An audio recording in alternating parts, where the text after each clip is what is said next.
Today on Button Bash, we're going to be talking about Life is Strange Episode 2, so make sure that you know all about Episode 1 before we jump right into discussing whether or not this new series from Don't Nod and Square Enix is worth it at this point. I'm Alana, and welcome to Button Bash. Life is Strange Episode 2 definitely breaks out of the weird, awkward shell that kind of held the first episode back, but into some really heavy themes that I'm not quite sure that it can handle, especially when there are so many of them. A very disturbing case of sexual assault is a near flippant side story with plenty of accusatory tones from peers and teachers, especially one we're seemingly supposed to really like.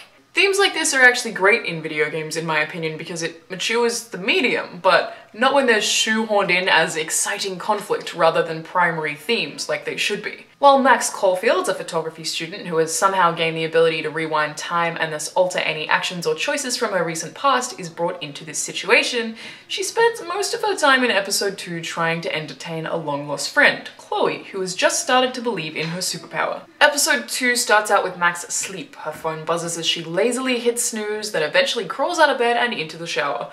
I relate to that so much. And in any other video game it might feel pointless, but even passing by billboards and overhearing conversations or stopping to talk to the other girl in the shower room when you arrive makes Life is Strange feel oddly pleasant.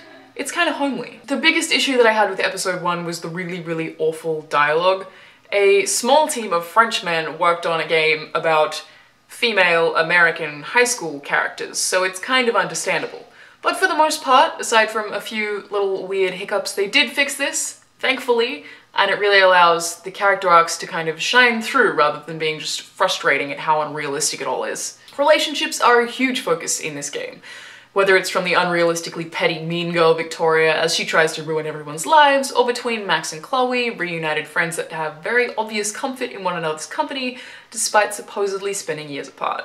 The relationships are, despite being occasionally exaggerated, totally believable, and Max, as a particularly tame, meek character, serves as an excellent gateway to everyone else's much more dramatic lives.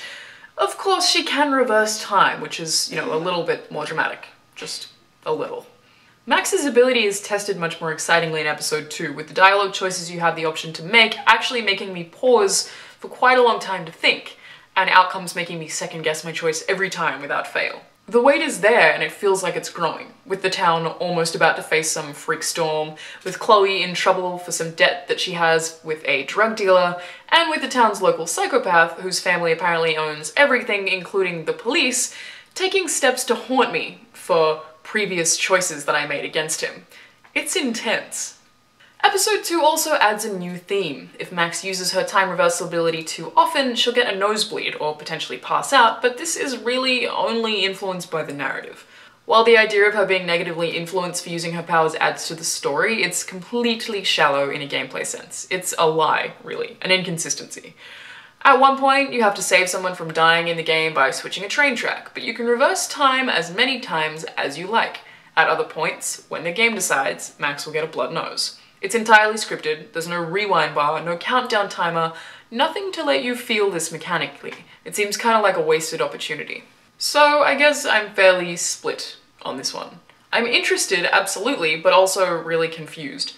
Why is a game that brings up such serious topics like drugging, rape, and suicide making me spend a large portion of it helping a friend somehow shoot bottles in some random junkyard with my time rewind abilities, which doesn't really make any sense. The relationships are good, the characters are interesting, the choices feel heavy, but right now the game parts of the game and the story parts of the game kind of don't line up, and I fear Don't Nod have bitten off far more than they can chew. We'll just have to wait for episode 3. I'm Alana, this has been Button Bash, and if you've played it, either of the episodes, please let me know what you think of my criticisms here, because almost all of the community responses that I've seen have been extremely positive, so I would love to know what people think of some of the negatives that I pointed out here. Do you agree? Do you disagree? And why or why not? I'm Alana, thanks for watching.